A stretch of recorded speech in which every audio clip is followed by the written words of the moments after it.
you guys? So the update that a lot of you have been waiting for is finally here.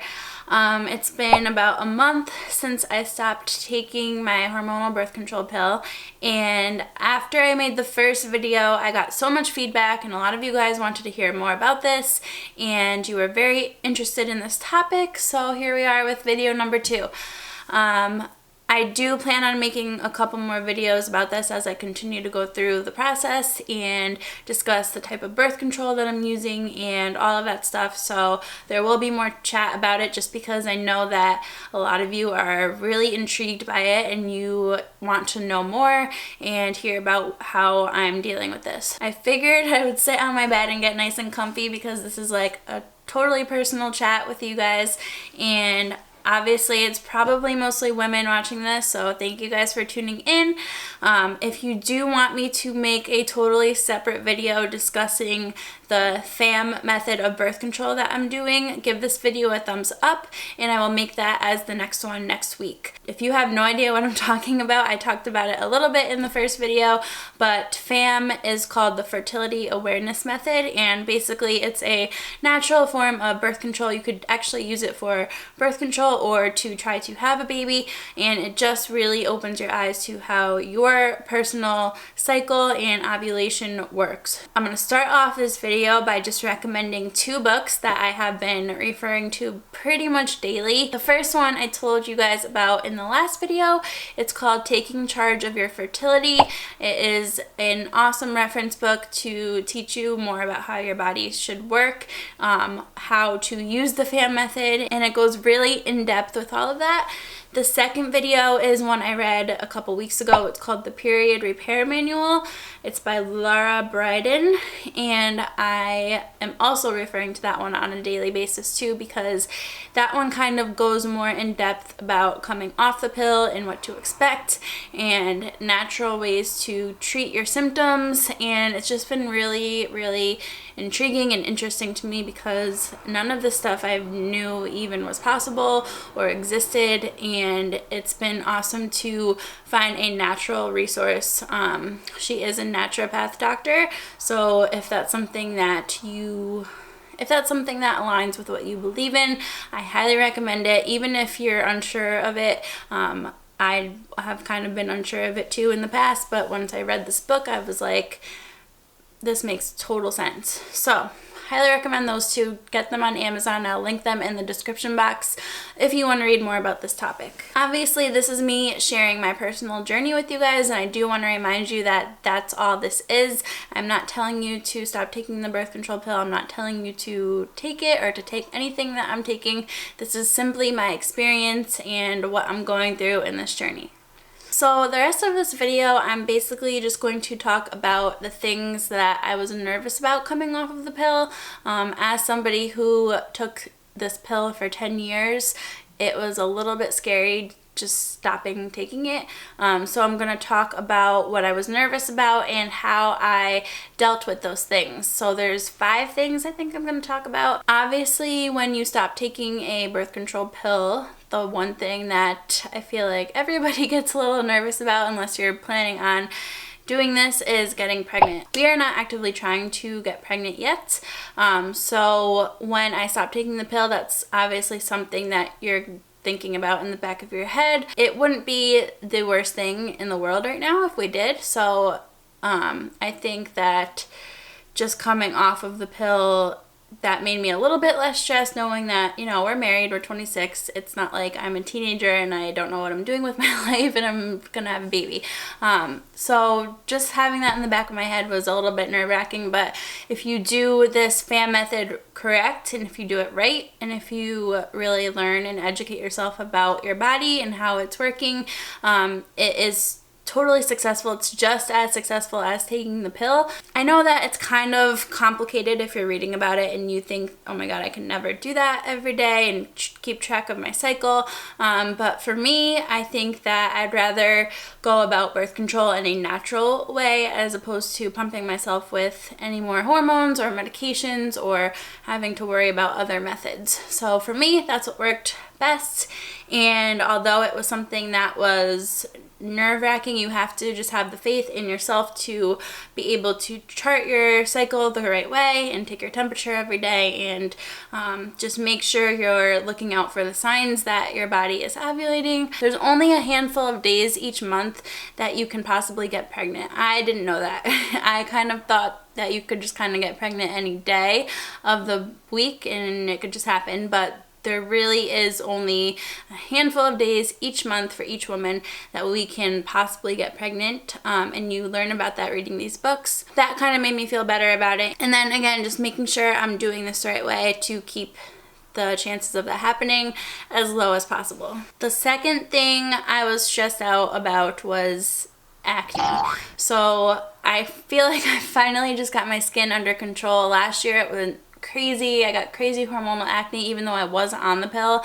I think it was just from stress, or I don't know what it was from, but I finally got it under control leading up to our wedding earlier last year. So before the pill, I was still a teenager. I was breaking out as a normal teenager would. So again, I don't know how my body is now as a grown woman. Obviously, we all still get little pimples or congestion in our skin every now and then, but mine has been pretty good so far. I've been really lucky. In the Period Repair Manual book, they talk about this. They talk about acne. They talk about what happens when you stop taking the pill. One of the things that the pill does is it controls your skin sebum levels. And what your sebum is, it's like the oil in your skin. So the birth control pill kind of suppresses those oils and it gives you skin that is similar to a child's sebum levels. So that's why when a girl goes to the doctor and she says she has acne, a common thing for a doctor to do is to put them on the birth control pill that will help clear up their face. So it does work in that sense. I personally still broke out on the pill every now and then, so I don't know, maybe it depends what type of pill you're taking or what type of hormone you're taking, but that's what it does. And when you stop taking the pill, what happens is your sebum levels upregulate, so they kind of go into overdrive and your skin is producing more oils than it was when it was on the pill and even before that. So it's not uncommon for your skin to go crazy when you go off the pill. I think that deters a lot of people away from, or it scares them from wanting to stop taking the birth control pill. But there is a light at the end of the tunnel. Basically, it takes anywhere from 6 to 12 months for your skin to kind of regulate itself and your sebum levels to regulate themselves. So at the 6-month mark, it could be like the worst case scenario for your skin. You just kind of have to accept that that's what's happening. For me, knowing that that was normal and hearing why that was happening made me feel better about it. So in the book, she also does have some suggestions to help with your acne. One of them was to reduce your sugar intake, which could help decrease your sebum levels. Another one was to avoid cow's dairy. And I don't really eat that much dairy anyway. I don't drink milk. We drink almond milk. I don't eat too much cheese. The only cheese I've been eating is goat cheese, which is obviously not cow's milk. I haven't even been having that much ice cream lately either, so I would say ice cream is really the only source of dairy that I have, and then whey protein, obviously. I have 1 scoop of that per day, but that's all the dairy that I eat, and I am looking to minimize that a little bit more. Another thing she suggests is to address your gut problems. If your gut health is off, you're gonna break out. Usually acne is an indicator that your gut health is off, so I would look into your diet. And then she also suggests to take a zinc supplement, which is something I've been doing, and I've noticed a big difference. Not a big difference because it wasn't too bad, but I haven't broken out more being off the pill yet. So I've gotten 1 or 2 little chin pimples, but nothing crazy. So I do think the zinc is helping. And then obviously just being more proactive with my health, taking a probiotic every day, and eating more whole foods has totally helped that. The third thing I was worried about was getting a super heavy period. When I was a teenager, that was something that I struggled with, but again, that was when I was a teenager. That's when I first got my period, and who knows what happened since then. Basically, when you're on the pill, the bleeding that you see is it's not a real period. like withdrawal bleeding. It's a fake period. If you're on a type of hormonal birth control, any bleeding that you experience is a pill period, and it's not, you're not ovulating, so it's not a real period, which I didn't know that either. I was a little bit nervous about, you know, just getting my period, if it was going to be heavy, if it was going to last for like a full week like it used to. And so far so good. I've actually did get my period back a month off of this, which is awesome. And it only lasted 2.5 days, which is not bad at all.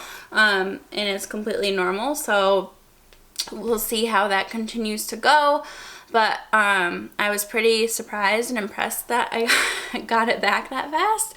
So that kind of eased up my stress on worrying about that. Because the fourth thing that I was worried about was not getting it back. You hear all these stories and other women telling you that it took them a year or longer to get their period back when they came off the pill, which is obviously not normal and is something that can totally stress you out. So I was just kind of, I mean, anyone's going to be worried about that when they're coming off. You don't know when it's going to come back for you, and it is different for everybody.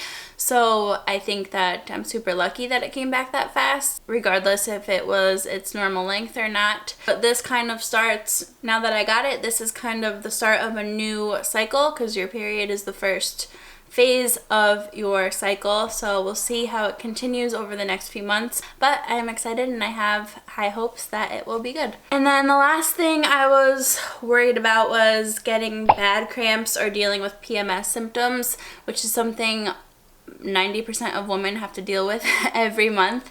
And when you do read the period repair manual book, you will know that there are ways to go about reducing these things and even, you know, totally getting rid of your PMS. It's common and it's normal to experience that, but it can be fixed pretty easily, and you can, you know, live a normal life without laying in bed with terrible cramps like I used to. There's literally an entire chapter in this book discussing PMS, cramps, bloating, irritability, all of that stuff, and different ways to help with that. Again, this is a naturopathic alternative, so she recommends a lot of things. The top 2 things she recommended for PMS and cramps were magnesium and vitamin B6, and this is interesting to me. I've been taking magnesium already, so I didn't have to add that in, but I never took vitamin B6 in my life. It's obviously in a multivitamin, a little bit of it, but I actually bought a full bottle of B6 and I've been taking that every single day, as well as the magnesium, and when this period came, I got no cramps. So I don't know if that's just a coincidence or if it really helped, but so far so good. I didn't really deal with any kind of crazy side effects. I wasn't in extreme excruciating pain like I remember being when I was a teenager. I remember like not even wanting to go to school, like I would be in that much pain. So that was kind of refreshing to read about that. There are a bunch of other things she recommends too, but those are the 2 I decided to start with. So all in all, I'm really happy I decided to take the leap away from taking hormonal birth control. I noticed a big difference in just my overall well-being. I'm choosing more whole nutrient-dense foods because I actually care about my hormones and my body and what's going on inside now. And I feel like this was like the final piece of my health puzzle that I needed to focus on. I spend so much time in the gym and eating healthy that this was the last piece that I wanted to make sure was working well and functioning the way that it should be. I've already learned so much about my body and so much about what's supposed to happen in my body. It's kind of empowering to learn about all of this stuff because you know exactly when your period's gonna come, you know when you're ovulating, you know how to deal with cramps, and you know your body so much better than you did before, and it's just like awesome. I think it's so awesome. So that's why I'm sharing this journey with you guys. I want you to be open to learning more about your body and how it works. And I think that a lot of women are starting to turn away from hormonal birth control and just embrace this natural thing for what it is. And you know, we all have to go through it. We all experience this stuff. And why not work together to talk about it and overcome some of the struggles and things that we go through together, because we have to support each other, because 2018 is totally the year of the woman, calling it now. So thank you guys for watching this video. I'm going to cut it here. This is already super long. Comment below if you want to see more on this topic, or if you have ideas that you want me to talk about, let me know. And again, another awesome YouTube channel is Femhead. I talked about her in the last video, but go ahead and click over to her channel because she has all of this stuff on there too, and she's been talking about this stuff for years now. So hopefully you guys can educate yourselves a little bit more, and I will see you in the next video. Bye!